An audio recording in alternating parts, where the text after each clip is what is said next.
Well, summer's wrapping up, and that means farming will kind of go into overdrive with harvest, and that also means equipment is key to make sure that you get things accomplished. Time again to talk with Sam O'Toole from New Frontier Ag. And Sam, let's get your take, your observation on how things are in the equipment business right now. Well, right now, I think some of the more expensive items, your like 8R John Deere tractors, your combines, across the brands, all are a little slow right now. Dealers aren't wanting to take trades. The trade values on guys that roll every year have gotten so high they're holding off and not rolling this year and trading up to a new machine. So there's a lot of inventory out there, and I think there's a lot of deals to be had. All right, let's talk about one of those things you mentioned, and that is what's going on the dealership level. Hearing a lot of reports of some of those dealers maybe not wanting to take some trades as they have been in the past, just kind of taking whatever's left on the farm. Yeah, you know, and the trades that they're not wanting to take are those 1-2-year-old planters, combines. I know they're hitting them really hard on the tractor trades as well, and I think the producer that is in that position needs to look elsewhere to get rid of that equipment instead of taking that low dollar price that the dealer is willing to give him.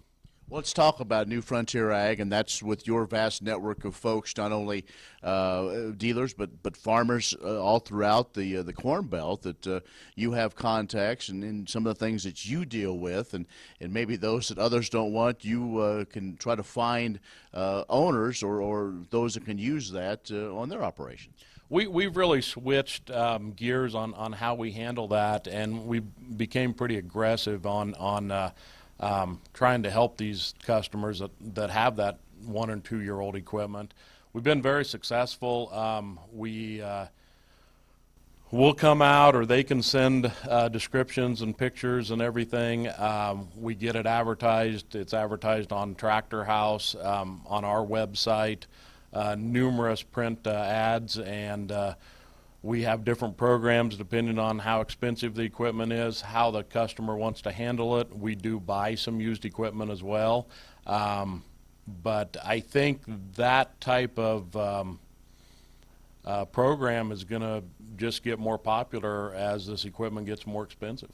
Another thing I want to talk about is, as we're doing this, it's toward the end of August, but we're hearing reports of a possible interest rate finally starting to take off a little bit. Now, with that, that has an impact on financing, not only of equipment, but farming operations and so on. So I know over the years you've dealt with a lot of these things. Are there some keys that maybe farmers should be looking at if we do see a slight rise in interest rates?